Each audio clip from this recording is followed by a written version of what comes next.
오스트리아 신경과 의사이자 정신분석의 창시자, 모든 사회 분야의 이론들이 형성되는데 지속적으로 영향을 끼친 20세기의 중요한 사상가, 바로 꿈의 해석의 저자 지그먼트 프로이트다. 빈에서 신경과 개업의로 일하고 있던 프로이트는 신경증 환자들과 치료를 위한 대화를 진행하면 그들이 항상 꿈에 대해 이야기한다는 사실을 접하고는 꿈의 현상에 주목하게 된다.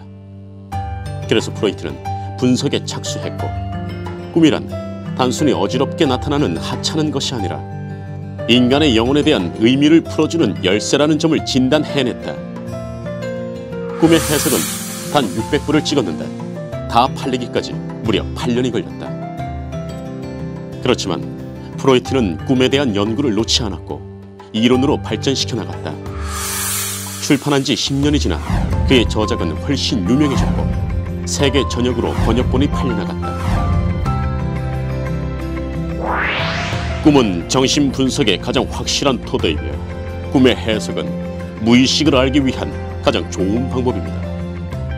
만약 누가 내게 어떻게 하면 정신분석가가 될 수 있느냐고 묻는다면 나는 자기 자신의 꿈을 연구하라고 대답하겠습니다.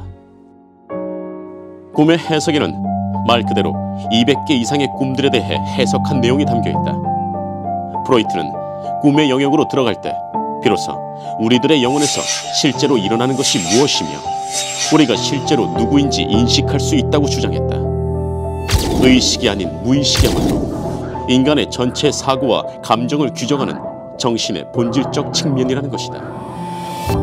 프로이트의 이러한 주장은 20세기 초의 동시대인들에게는 혼란스럽고 놀라운 것이었다.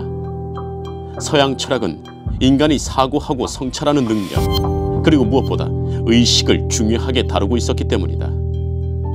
하지만 프로이트는 의식은 단지 빙산의 일각일 뿐이라고 지적했다. 그러면서 이런 말을 남겼다. 자아는 자신의 집의 주인이 아니다. 프로이트는 꿈의 현상을 연구하면서 또 한 가지 명제를 제시했는데 꿈의 목적은 소망 충족에 있다는 것이다. 꿈을 꾸는 사람이 거부해야만 하는 배제되거나 억압된 욕구를 실현하는 것이 바로 꿈이라는 것이다. 꿈이 소망 충족이라는 건 아이의 꿈에서 극명하게 드러난다.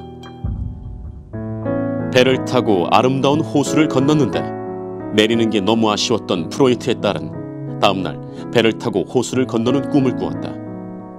또한 그리스 전설에 심취한 프로이트의 맏아들은 아킬레스와 함께 마차를 타는 꿈을 꾼다. 꿈을 통해 이루지 못했던 소망을 이루는 것이다. 하지만 우리의 꿈은 매번 이렇지 않다. 쫓기는 꿈, 고통을 겪는 꿈 등 편한 꿈보다는 불쾌한 꿈이 오히려 더 많다. 왜 그런 것일까? 프로이트는 그것에 대해 다음과 같이 설명한다. 꿈을 꾸는 동안에도 의식의 검열은 사라지지 않기 때문이다. 꿈에서도 역시 자기 검열이 있어 잠자는 사람이 의식 속에 정신의 어둡고 충동적인 측면이 떠오르는 것을 방해한다는 것이다. 따라서 꿈은 수수께끼와 같은 모습을 띠며 겉으로는 아무런 의미가 없는 것처럼 보인다. 꿈에서는 그 숨겨진 욕구가 이를테면 위장복을 입는 셈이다. 욕구를 드러내지 않기 위해 꿈의 내용을 간결하게 압축하기도 하고 중요한 것을 감추고 사소한 것을 확대시키기도 한다. 그러나 그 꿈들을 해석하는 법을 알게 되면 사람들은 인간의 영혼에서 나오는 메시지를 알 수 있다고 말한다. 이 꿈의 해석은 지금으로부터 약 110여 년 전에 서구사회에 나오면서 당시 서구사회가 이해하고 있던 인간과 문화에 대한 이해를 통째로 뒤바꿔 놓은 아주 혁명적인 책입니다.